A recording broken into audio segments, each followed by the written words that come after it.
एक बात बताइए, क्या आप इस देश से अवैध घुसपैठियों को निकालने के पक्ष में हैं? आपने कभी चावल पकाया? कभी चावल पकाया आप? जी। आपने पकाया? आपके घर वाले पकाते हैं? नहीं, हमने भी पकाया। कैसा पकाते चावल? पानी में डाल के उबालते हैं। नहीं सर, आपको कभी नहीं पकाया आपने। जब चावल पकाने से पहले उसमें से कंकर चुना जाता है। हाँ। यहां पर बीजेपी पूरे चावल को फेंकना चाहती है। हम कह रहे हैं कि चावल से कंकर जरूर निकालिए। कैसे निकालेंगे? कैसे निकालेंगे आप इस तरह निकालेंगे क्योंकि आपके पास आजकल हर तरह की लिस्ट है, आपके पास एविडेंस है, प्रूफ है। हम एनपीआर, सरकार ने कह दिया कि अप्रैल 2020 से एनपीआर होगा। मैं आपसे बार बार चैलेंज करके कह रहा हूं, मैं प्रूफ करने तैयार हूं कि एनपीआर एनआरसी में कोई फर्क नहीं। घुसपैठियों को निकालना चाहिए ना? बराबर निकालना चाहिए। और ओवैसी साहब कह रहे हैं कि लिस्ट पहले से सरकार के पास है। सुनिए, ये कौन सा घुसपैठिया है, कौन सा लीगल है। लेकिन अमित शाह तो कह रहे थे सर, आपको याद होगा ओवैसी साहब, सर मुझे उन्होंने कहा कि वोटिंग कार्ड से नागरिकता तय नहीं होती है। सर मैं आपको यही तो कह रहा हूं कि आसाम की एनआरसी आने से पहले सब लोग कह रहे थे 50 लाख 60 लाख पार्लियामेंट में कहा गया था। जब एनआरसी में 19 लाख नाम आए तो इनके पूरे अरमानों पर पानी फिर गया, क्योंकि उसमें 5 लाख निकले दीमक मुसलमान, बाकी 14-15 लाख नॉन मुस्लिम निकले। हम यकीनन, आप कौन चाहता है कि यहां पर इलीगल कोई रहे? अच्छा, बात इलीगल की आती है, कैसे निकालेंगे फिर? सर निकाल, तरीका तो होगा। बिल्कुल तरीका है। एनआरसी कैसा करेंगे? एनआरसी बताइए आप। क्या एनआरसी मैंडेटरी है कानून में? पूछ लीजिए उनसे। तो ले आएंगे, जैसे सीए लाए थे उसी तरह एनआरसी का कानून ले आएंगे। लॉ अगर जो बना हुआ है उसमें एनआरसी मैंडेटरी नहीं है। अच्छा, आप अगर प्रधानमंत्री होते, आप कैसे घुसपैठियों को देश से निकालते, मुझे बता दीजिए। मैं अगर प्रधानमंत्री होता तो मुझे गोली मारने वाले मैं कहां बनूंगा प्रधानमंत्री? आप मेरी जान की गारंटी लीजिए पहले, उसके बाद आप प्रधानमंत्री की बात करिए। बात कही है, मैं उसका जवाब देना चाहता हूं। देखिए सर, आप मेरी बात, मैं जरूर, आप बोलेंगे जरूर सर, मेरी एक बात सुनिए। एनपीआर एनआरसी में कोई फर्क नहीं है। ये लोग 2010 की मिसाल देते, 2010 में एनआरसी नहीं हुआ। अमित शाह ने पार्लियामेंट में मेरा नाम लेकर कहा कि ओवैसी जी एनआरसी आएगा। प्रधानमंत्री रामलीला में कहते हैं एनआरसी, कहां एनआरसी? अभी तो हमने फैसला नहीं किया। इसका मतलब या तो अभी नहीं है या बाद में आएगा। आप क्यों नहीं कह देते कि एनआरसी निकालना चाहिए, लेकिन ये नहीं पता आपको भी कैसे निकालना चाहिए? नहीं, बराबर आप निकाल सकते हैं। आपके रिकॉर्ड है, आपके हर चीज का रिकॉर्ड है। आप मुझे ये बताइए, कितने लोगों को सिटीजनशिप देंगे आप? भारत की पार्लियामेंट की तारीख में कोई ऐसा कानून नहीं बना मजहब की बुनियाद पर जो इन्होंने बनाया, जिसमें मुसलमान को आपने निकाल दिया। तो सुप्रीम कोर्ट में है ना? हाँ? सुप्रीम कोर्ट में उसको चैलेंज किया गया है। जब तक क्या उसका इंतजार क्यों नहीं करते? अरे इंतजार, प्रोटेस्ट नहीं करेंगे, फिर सड़क पर चौकड़ी मारकर बैठ जाएंगे। बिल्कुल करेंगे। वो इलीगल नहीं है। कैसे इलीगल है? वैसी साहब, कोई भी चलती हुई सड़क पर बैठ जाए भीड़ लेकर, विद ऑल ड्यू रिस्पेक्ट, उनका हक है लोकतांत्रिक कि वो धरना करें। मेरे दोस्त, आप जो है ना अपनी रिसर्च टीम को बोलिए कि आइंदा जब मेरे साथ बैठे रिसर्च करें, अच्छी तरह आपको फीडबैक अच्छा दें। सुप्रीम कोर्ट ने कश्मीर के इंटरनेट के मामले में कहा कि प्रोटेस्ट कर सकते हैं, बराबर करना चाहिए। आप 144 लगाकर प्रोटेस्ट को रोक नहीं सकते। सुप्रीम कोर्ट ने कहा ये, तो मैं प्रोटेस्ट कर रहा हूं ना। शाहीन बाग में क्या कहा? क्या हुआ शाहीन बाग में? सुप्रीम कोर्ट ने क्या कहा? कोर्ट ने पुलिस को कहा कानून व्यवस्था के हिसाब से और देखकर इसको अपने आप सुलझाए मामले को। निकालने के लिए कहा, निकालने के लिए नहीं कहा। लेकिन कानून क्या कहता है? आप तो खुद वकील हैं सर। कानून क्या कहता है सर, मुझे बता दीजिए। देखिए सर, आप कंटेम्प्ट कर रहे हैं दिल्ली हाई कोर्ट की, कंटेम्प्ट मत करिए, एहतियात करिए, इतना जज्बात में मत बह जाइए। मैं तो कानून की बात कर रहा हूं। मानक जी, मैं एक बात कहना चाहता हूं। एक बहुत भ्रम फैलाया जा रहा है कि एनआरसी में चूंकि हिंदू फंस गए इसलिए सीए बिल लाया गया। मैं तो अभी पार्लियामेंट में, आप तो पहले हैं। ये सीए वाला बिल कब आया है? कौन सा सर? जो अभी रखा है पार्लियामेंट में, सिटीजन अमेंडमेंट। हाँ, ये तो आपने लाया है ना सर? कब लाए, किस ईयर में? 2018 से 19 से पहले इलेक्शन में भी आपने लाया था। राज्यसभा में मैं वही बता रहा हूं आपके पास सर, ऐसा राज्यसभा में आप अब देखिए, वही मैं बात कर रहा हूं, इन्होंने एक्सेप्ट कर लिया। हम 2015 में लोकसभा में लाए थे। लोकसभा में पारित होने के बाद वो राज्यसभा में गया, राज्यसभा में जाने के बाद स्टैंडिंग कमेटी में गया, और जनवरी 2019 में राज्यसभा से आया। जब हमारी ये नई लोकसभा बनी उसमें दोबारा आया। इसीलिए आया नहीं, वो बिल लैप्स हो गया था, लैप्स हो गया राज्यसभा। इसीलिए सुनिए, इसीलिए सर, मैं पूरी बात कर लूं, पार्लियामेंट आया। अरे मैं इसीलिए आपको बता रहा हूं, आप तो पुराने हैं ना, तो वो लैप्स हो गया। मगर कौन था उस कमेटी का? सर मैं 2000 सिटीजनशिप अमेंडमेंट एक्ट के लिए बनी हुई कमेटी का चेयरमैन कौन था? सर ये जो रूल्स बनाए गए हैं ना, मैं आपको बताता हूं। वाजपेयी सरकार ने बनाए। मैं वाजपेयी सरकार के समय की बात है। चेयरमैन थे श्री प्रणब मुखर्जी, सदस्य थे श्री कपिल सिब्बल, अंबिका सोनी जी, लालू प्रसाद यादव जी और जनेश्वर मिश्रा जी। और उसने जानते क्या लिखा है? बांग्लादेशी माइनॉरिटीज को सिटीजनशिप देनी है, हर नागरिक का आइडेंटिटी कार्ड बनाना है और मेजॉरिटी पाकिस्तान और बांग्लादेश के मेजॉरिटी वालों को नहीं देनी है।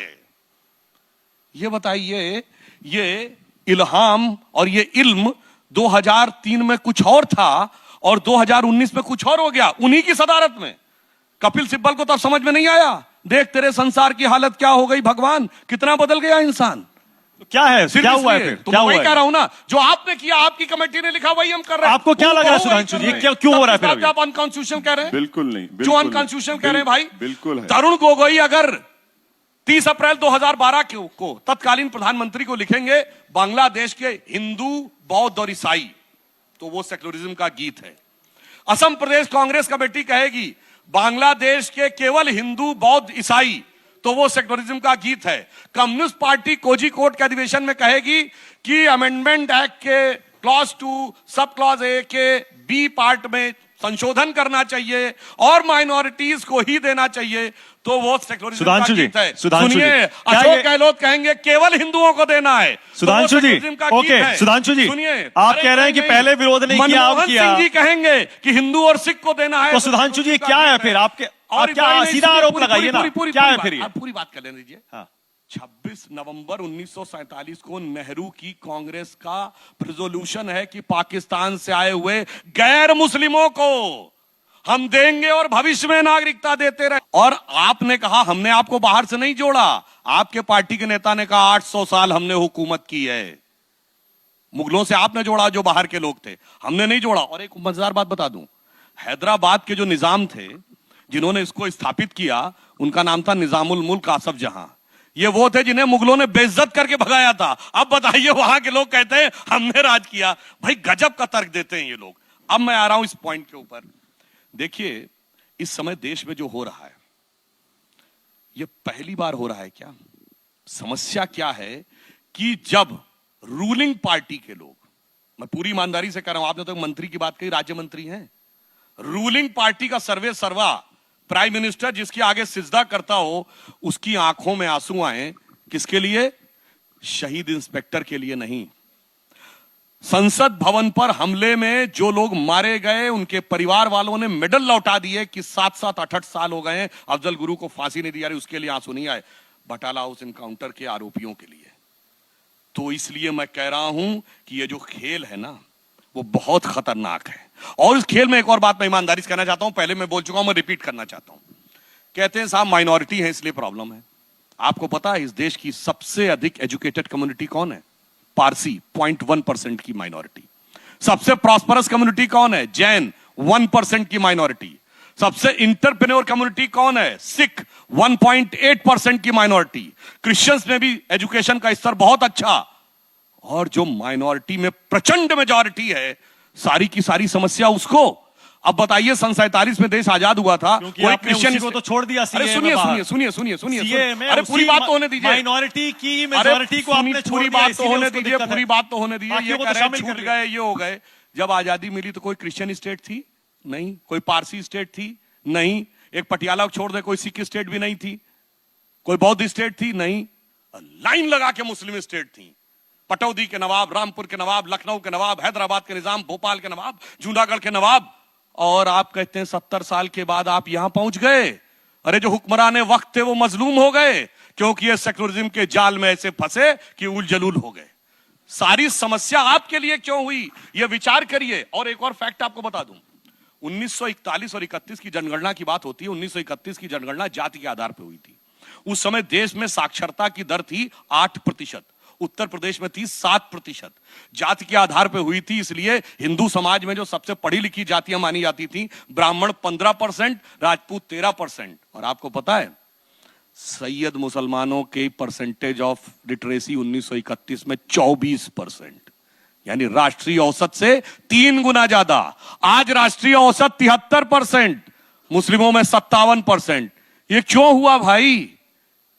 क्योंकि आपके दिमागों में खौफ की तिजारत की गई और इनकी गलती नहीं है। सुनिए, सिर्फ मसला वो नहीं है ना, नहीं, मसला बहुत गहरा है। सिचुएशन क्या है?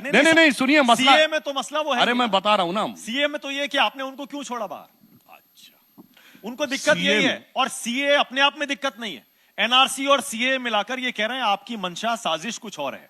आप एनआरसी लाएंगे, उसमें जो लोग इलीगल निकलेंगे उनमें आप गैर मुस्लिमों को सीए में अंदर फिट कर लेंगे, और जो मुस्लिम निकलेंगे उनको आप या तो जेल में डालेंगे, बड़ा डिटेंशन सेंटर में मजेदार तर्क डालेंगे, दिया जा रहा है, या देश से निकालेंगे, या उनका वोटिंग राइट लेंगे। बड़ा मजेदार तर्क दिया जा रहा है। ये मैं नहीं कह रहा हूं। आपका आरोप यही है? नहीं, मैं फिर क्या ये बोलने दे, फिर मैं बोलूंगा। हाँ। देखिए, एनआरसी को लेकर बड़ा मजेदार आरोप है।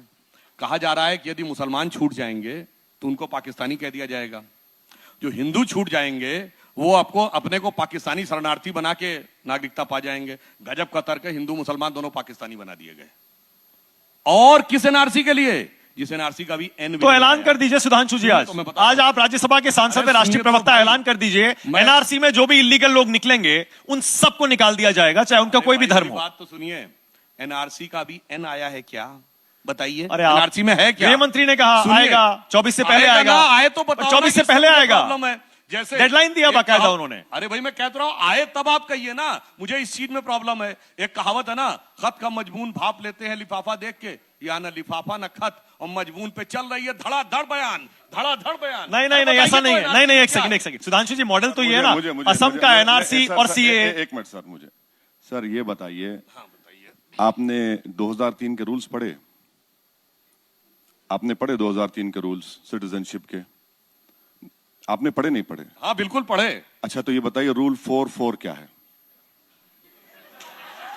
उसमें सिटीजनशिप अमेंड करके देने की बात कही गई। नहीं, गलत कह रहे हैं आप। रूल 4.3 आप नहीं पढ़े सर। मैं आपको रिक्वेस्ट कर रहा हूं, आप पढ़े लिखे आदमी है बीजेपी में, मैं आपको सबसे काबिल पढ़ा लिखा मानता हूं। अगर आप ही नहीं पढ़े हैं तो कोई नहीं पढ़ा होगा। अरे 4-3 में मत फंसाइए। 4 क्या है, 3 क्या है, हो सकता है ये ना पता हो। सर मुझे बोलने दीजिए। नहीं, सुनिए, देखिए, एनपीआर और एनआरसी में सुधांशु जी कोई फर्क नहीं है। ये एक सिक्के के दो रुख हैं। ये रूल्स 4 में कहा जाता है, रूल 3 में कहा जाता है। आप मुझे बताइए कि आसाम में 19 लाख के नाम नहीं आए, जिसमें से 5 लाख मुसलमान हैं। क्या आपके फाइनेंस मिनिस्टर ने यह नहीं कहा कि हम 5,40,000 बंगाली हिंदू को, मुसलमान भी बंगाली ज़बान बोलता हूं, बंगाली हिंदू को सिटीजनशिप देंगे? असेंबली में उठकर उसने कहा कि हम 5 लाख को देंगे। क्या ये डिस्क्रिमिनेशन नहीं है सुधांशु जी? कि अरे भाई मुझे खत्म कर दीजिए, वो मुसलमान भी तो है, उनका भी नाम नहीं आया, नॉन मुस्लिम का भी नाम नहीं आया। तीसरी बात, सर एनपीआर अगर होगा, और एनपीआर में क्या है लिखा हुआ है कि एक लोकल रजिस्टर में कोई भी लो लेवल सेक्शन ऑफिसर आप तमाम को डाउटफुल सिटीजन लिख सकता है, और डाउटफुल सिटीजन का कोई क्राइटेरिया नहीं लिखा गया है।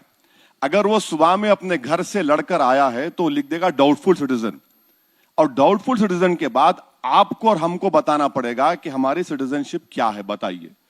अगर आप नहीं प्रूफ करे तो फिर वो एनआरसी है। अगर आप प्रूफ कर दिए, लिस्ट लगी जाएगी, लिस्ट में आप कोई भी जाकर मेरे नाम को ऑब्जेक्शन कर सकते हैं।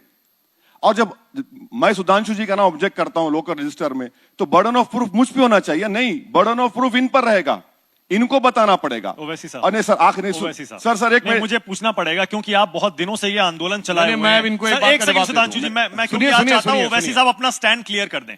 बीजेपी बार बार इनसे ये पूछती है, आप सीए के खिलाफ आंदोलन चलाते हैं, एनआरसी के खिलाफ आंदोलन चलाते हैं जो भी आया नहीं है, एनपीआर के खिलाफ आंदोलन चलाते हैं जो पता नहीं कब से चल रहा है, कांग्रेस की सरकार लाई थी।